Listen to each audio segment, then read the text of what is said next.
Tudo jóia com vocês, pessoal? É o seguinte, já tinha um tempinho que eu não conversava aqui com vocês aqui no Periscope, né? Eu tô aqui para a gente bater um papo sobre o resultado aí do concurso do IBGE.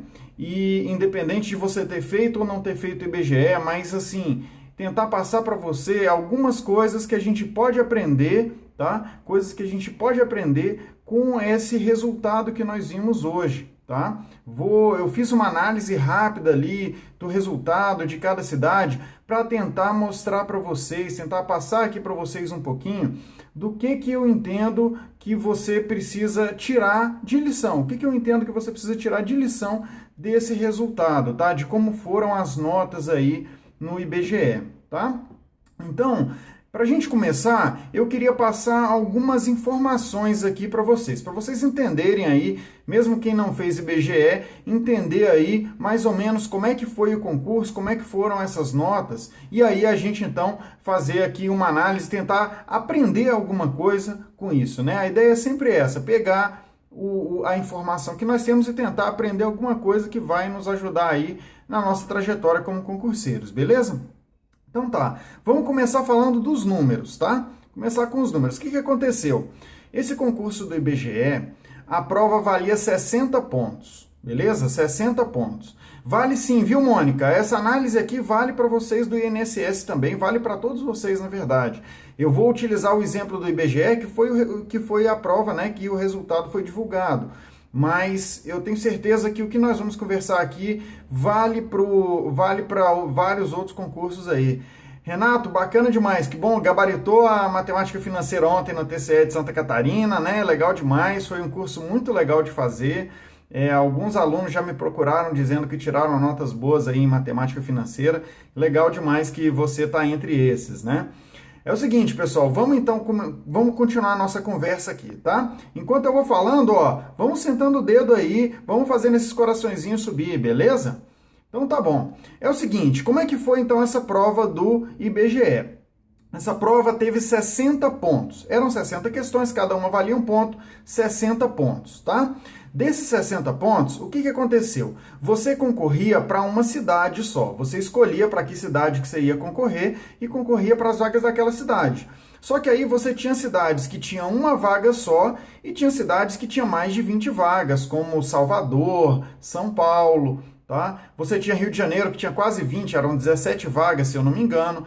Então você tinha isso daí, você tinha toda essa variação aí. E aí o pessoal ficou muito em dúvida, e isso é uma dúvida que bate em vários de vocês, e tenho certeza que vai bater de novo em algum concurso que vocês venham fazer, que é, para qual cidade que eu me inscrevo? Eu concorro para aquela que tem uma vaga só, eu concorro para aquela que tem 20 vagas, eu concorro para que tem um número mediano ali de vagas, enfim, eu busco aquela cidade que eu moro, ou eu vou tentar fazer concurso para uma cidade que, eu nem gosto dessa cidade, mas ela tem muita vaga, então eu vou tentar fazer concurso lá?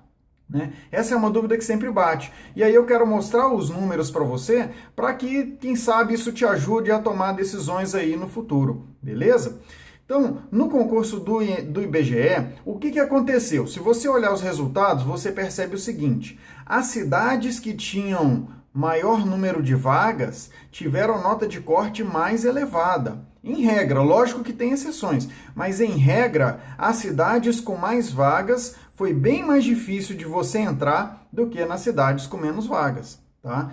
Para dar uma ideia, nas cidades com mais vagas, a nota de corte ficou em torno, ampla concorrência, nota de corte de ampla concorrência, tá? Não estou falando de cotas aqui.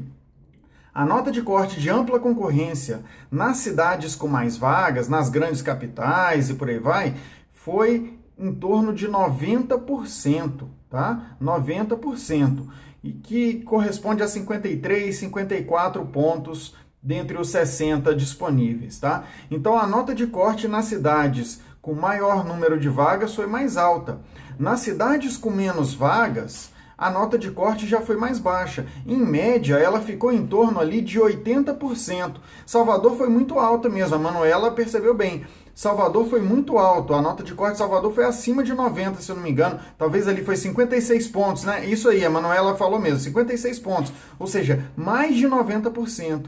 Agora, cidades com concorrência menor, cidades com uma vaga, com duas vagas, algumas tiveram a nota de corte de 49 pontos, de 48 pontos, ou seja, menos de 80%, ou em torno ali, na verdade, em torno de 80%, um pouquinho acima até de 80%, tá? Então veja que, na verdade, quem se enganou achando que, eu vou prestar numa cidade que tem muita vaga, porque lá vai ser mais fácil do que na minha cidade que tem uma vaga só, muita gente tomou esse tipo de decisão e acabou tomando uma decisão incorreta, tá? É lógico que é muito fácil falar agora, porque eu já sei os números, né? Falar agora é mais fácil do que realmente quem tem que tomar a decisão na hora. É lógico que essa decisão não é fácil de tomar.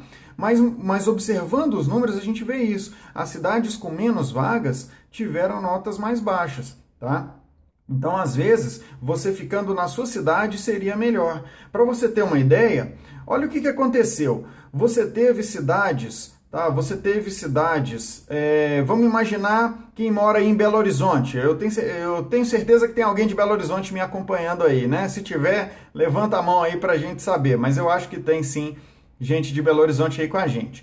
O que aconteceu em Belo Horizonte, tá? Você tinha a opção de prestar para Belo Horizonte mesmo, ou você poderia prestar, em vez de Belo Horizonte, eu vou prestar para Betim, vou prestar para Contagem, que são cidades na região metropolitana de Belo Horizonte. Qual que era o problema? Belo Horizonte tinha mais vagas, Betim tinha uma vaga só e Contagem tinha duas. O que aconteceu? Muita gente deve ter pensado, eu não vou concorrer a uma vaga só em Betim, eu vou concorrer às 9 vagas lá de Belo Horizonte. Só que se você faz isso, o que aconteceu? A nota de corte de Belo Horizonte foi bem mais alta.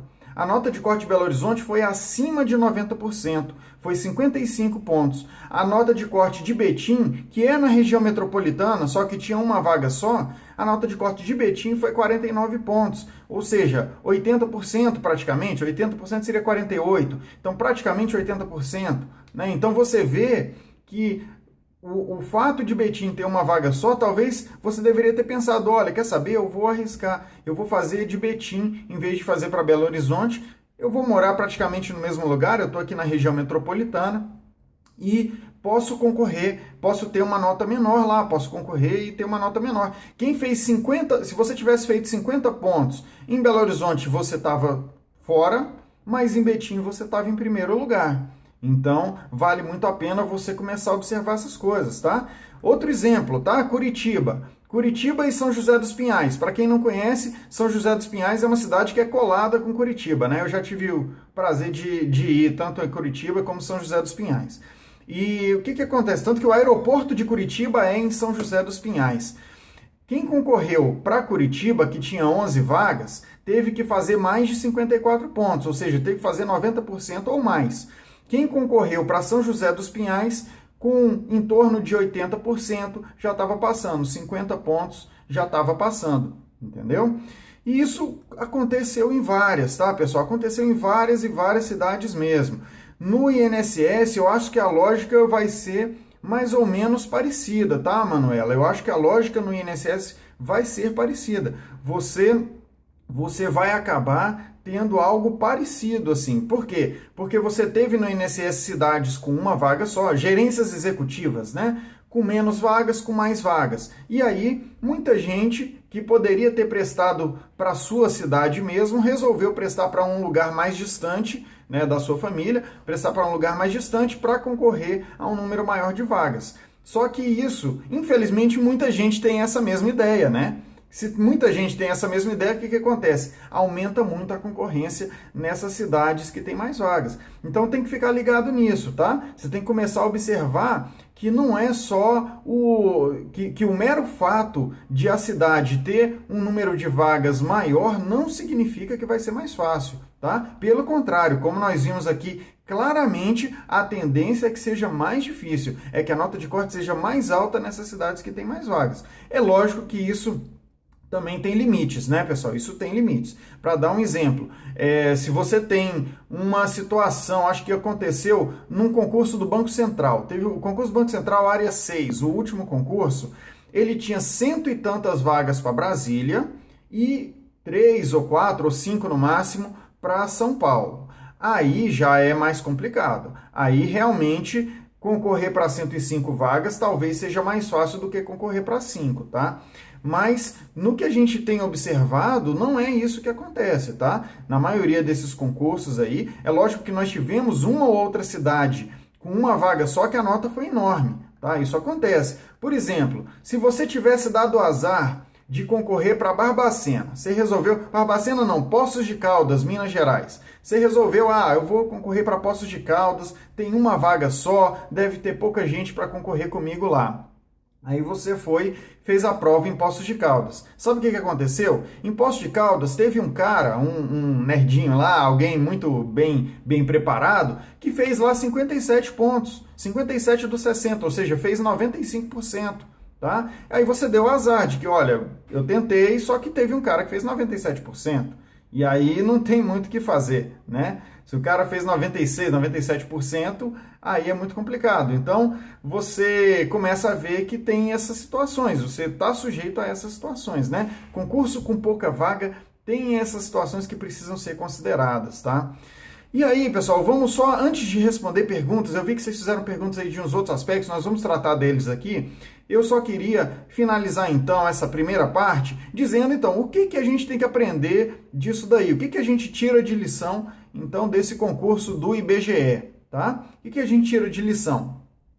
É o seguinte, primeiro, local que tem um número maior de vagas não necessariamente é mais fácil, tá? Isso é importante, por exemplo, para quem vai fazer Banco do Brasil. Se você vai fazer Banco do Brasil aí, o concurso do Banco do Brasil, a lógica é mais ou menos semelhante. Você escolhe para qual micro-região, macro-região você vai concorrer. Na Caixa Econômica, se você for fazer, é a mesma lógica, você vai escolher o polo. E aí você tem que pensar nisso, tá? O fato de uma micro-região, ou um polo, ou uma gerência executiva, ou sei lá o nome que derem, ter menos vagas, não significa, ter mais vagas não significa que vai ser mais difícil. E ter menos vagas não significa que vai ser mais ter menos vagas não significa que vai ser mais difícil, ter mais vagas não significa que vai ser mais fácil, tá? Outra coisa, né? Muita gente tem medo de prestar concurso que tem poucas vagas. Agora não é nem o fato de uma cidade ou outra ter poucas vagas, mas às vezes algum concurso sai aí com uma vaga, com duas vagas, uma vaga mais cadastro de reserva. Muita gente tem medo de prestar esse tipo de concurso, evita esse tipo de concurso. E o que você percebe, se você começa a analisar o histórico, é mais ou menos o que a gente falou aqui, que olha, esses concursos, eles também, a chance de você ser chamado neles não é tão menor assim do que num concurso que tem mais vagas, tá? Então, o fato de ter menos vagas naturalmente leva a uma concorrência menor e eventualmente ainda assim você consiga entrar, tá? Então, eu acho que você não precisa ficar se limitando, evitando prestar alguns concursos por conta desse tipo de fator, tá bom? E outro ponto, tá? Aí é uma opinião puramente pessoal. Vou deixar bem claro, é uma opinião pessoal que eu vou falar aqui. Se eu tivesse que escolher o local para eu fazer uma prova de concurso, né? Falando dessas situações como IBGE, INSS, Banco do Brasil, Caixa, que você tem que escolher aí uma cidade, uma gerência executiva, um polo, uma micro-região, por aí vai, eu escolheria aquela onde eu quero morar. Ponto. Eu não escolheria olhando as vagas, porque tem essas variações que eu falei para vocês aqui, tá? Teve gente que prestou para Marabá, o segundo colocado de Marabá fez sabe quanto? Ele fez 73% dos pontos só. Ele fez 44 de 60 pontos. E ele deve entrar, não deve entrar na primeira chamada, mas deve entrar logo em seguida. Então, assim, esses fatores que a gente não pode controlar, a gente tem que deixar eles de lado. Tem que focar no que a gente realmente pode controlar, que é o quê? O nosso estudo, o nosso nível de estudo. É estar preparado.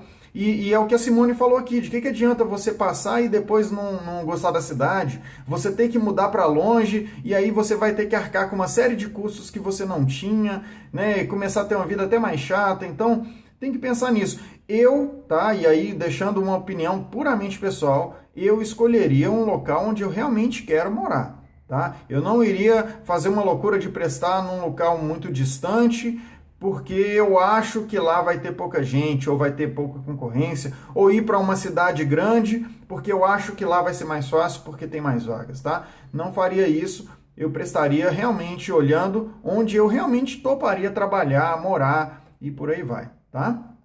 Outro ponto, tá? Esse é um ponto, eu acho que é muito relevante, que eu tinha anotado aqui para não esquecer de falar com vocês. É o seguinte, concurso, pessoal, mesmo concurso extremamente concorrido, né? Esse concurso do IBGE, para vocês terem uma ideia, 2013 teve um concurso do IBGE. E agora, 2016, né? Tivemos esse outro. De um concurso para o outro, sabe quanto aumentou o número de concorrentes? Aumentou 3 vezes, triplicou o número de concorrentes. Você tinha 140 mil concorrentes no concurso de 2013 e no concurso de 2016 você pulou para quase 500 mil concorrentes, tá? Quase 500 mil. Quem olha esses números pensa assim, caramba, foi de 140 mil que já era um monte para quase 500 mil, agora que vai ser impossível de passar mesmo. Né? A impressão que dá é essa, poxa, agora vai ser impossível de passar mesmo. Só que aí, quando você olha as notas, você percebe, peraí, o pessoal que passou, muita gente passou com 80 e poucos por cento, muita gente passou em cima de 90%. Ou seja, mesmo com a crise, mesmo com um monte de gente profissionalizada, um monte de gente estudando pra caramba, as notas de corte ainda são notas razoáveis, tá? Ainda são notas que dá para você tirar. Se você estudar para um concurso como o do IBGE, o IBGE tinha 4 matérias só, pessoal. Era português, matemática, conhecimentos específicos, geografia e conhecimentos do IBGE. Era 4 matérias só. Mesmo sendo 4 matérias só, mesmo sendo uma concorrência gigantesca, as notas de corte foram notas normais, tá? Nada de outro mundo. As notas de corte praticamente não mudaram em relação a 2013. Eu tenho um artigo que eu publiquei analisando as notas de corte de 2013. Se você olha as notas de corte de 2013 e olha as notas de corte de 2016, você vê que elas praticamente não mudam, tá? Ou seja, na maioria das cidades você tinha que fazer 90% ou mais mesmo, ou próximo, né, 80 e tantos por cento, e em algumas cidades dava para entrar com menos, dava para entrar com 80%, dava para entrar até com menos de 80%. Foi isso que aconteceu em 2013 e foi isso que aconteceu de novo agora. Então, não se preocupem com o número de concorrentes, tá? O fato de ter aumentado de 140 mil para quase 500 mil candidatos no concurso do IBGE não teve influência no resultado. Por quê? Porque a grande massa que entra aí é o quê? É o pessoal desesperado, é o pessoal aventureiro, não é o pessoal que está igual vocês, que está se preparando aí há muito tempo e que está ouvindo, está buscando os professores e aí deixando a modéstia um pouquinho de lado, mas vocês estão procurando professores que são conhecidos no mercado, professores que têm algum conteúdo para passar, né? Tanto no Estratégia como em outros cursos também, não estou falando só do Estratégia aqui. Então, assim, só o fato de vocês estarem nessa situação, vocês já estão muito diferentes dessa maioria aí, desse pessoal. Então, o fato de ter triplicado a concorrência não faz diferença e você não tem que ficar preocupado com isso mesmo, beleza? Então, eram esses pontos que eu queria falar para vocês, tá? Era essa análise que eu queria passar para vocês aqui. E eu acho que no INSS vai ser similar, estou esperando aí a prova do INSS sair, o resultado do INSS sair, para a gente fazer uma análise bacana aqui também. Acho que a lógica vai ser parecida e a ideia é essa, é a gente procurar fazer essas análises juntos aqui e tentar aprender com isso daí para as próximas vezes, né? Para as próximas vezes que vocês forem estudar para algum concurso. Então tá, em relação aos concursos, um ser mais difícil que o outro, olha, é muito difícil fazer esse tipo de análise, tá? O Banco do Brasil vai ser mais difícil que o IBGE? Eu acho que não. Eu acho que é diferente, na verdade, tá? Por quê? IBGE eram 4 matérias só. 4 matérias, você tem que estar dominando as 4. O Banco do Brasil já tem um edital um pouquinho mais extenso. Não muito mais, mas um pouquinho mais extenso. E já tem umas matérias um pouquinho mais chatas ali. Por exemplo, na minha parte, né? Já cai uma matemática financeira ali um pouquinho mais enjoada. Cai uma estatística um pouquinho mais enjoada. Monique, se eu não me engano, geometria não é importante para o Banco do Brasil, tá? O Banco do Brasil é raciocínio lógico e matemática financeira e um pouquinho de estatística. O meu curso do Banco do Brasil, dá uma olhada lá no site do Estratégia, pega a aula demonstrativa e lê ela, porque nela tem essas coisas bem detalhadas, tá? É só você abrir, ela é gratuita, então é só pegar a aula demonstrativa. Com relação ao INSS, vamos ver o que vai acontecer. De fato, um ponto que a colega aqui, eu perdi o nome dela aqui, que ela falou aqui é verdade. Quando as provas são mais fáceis, aí realmente a nota de corte varia muito. A nota de corte pode subir muito. Isso aconteceu no meu concurso da Receita. O meu concurso da Receita foi um concurso que a prova foi relativamente fácil. Sabe o que aconteceu? A nota de corte disparou. No meu concurso, para você passar, você tinha que fazer bem mais de 80. Então, isso acontece. Agora, vai ver o concurso seguinte, o concurso de 2012. O concurso de 2012, a prova veio difícil. Se a prova veio difícil, despencou as notas de corte. Tá? Despencou. A nota do primeiro colocado em 2012 não permitiria ele, quer dizer, ele ia passar entre os últimos em 2009, que foi o meu. Então, você vê que tem isso. E aí é outro fator que você não precisa se preocupar. Se a prova vier difícil, vai ser difícil para todo mundo. Se a prova vier fácil, vai ser fácil para todo mundo. Então, em qualquer situação, você tem que estar bem preparado, porque você tem que fazer o melhor que você der conta. Tá? Vamos ver, 50% a mais no concurso, como no concurso de 2013. Olha, eu acredito que mesmo considerando a situação econômica que nós estamos enfrentando, que não é uma situação fácil, eu acredito que vai ser chamado, sim, pelo menos os 50% adicionais. Por que eu acredito nisso, tá? Porque é o seguinte, fazer novos concursos é muito trabalhoso para qualquer órgão. Para a Receita Federal é super difícil aprovar um novo concurso, organizar um novo concurso. Então, assim, se você já fez um concurso público, se você tem 50% a mais ali que você pode chamar, o ideal para o órgão é lutar para chamar aqueles 50% a mais. Não é interessante para o órgão a realização de um outro concurso. Pode eventualmente ser interessante para a banca examinadora, mas para o órgão não. Tá? Para o órgão, para o IBGE, o interessante é chamar os 50% a mais. A Receita, a gente via isso, que olha, a Receita ela fazia isso.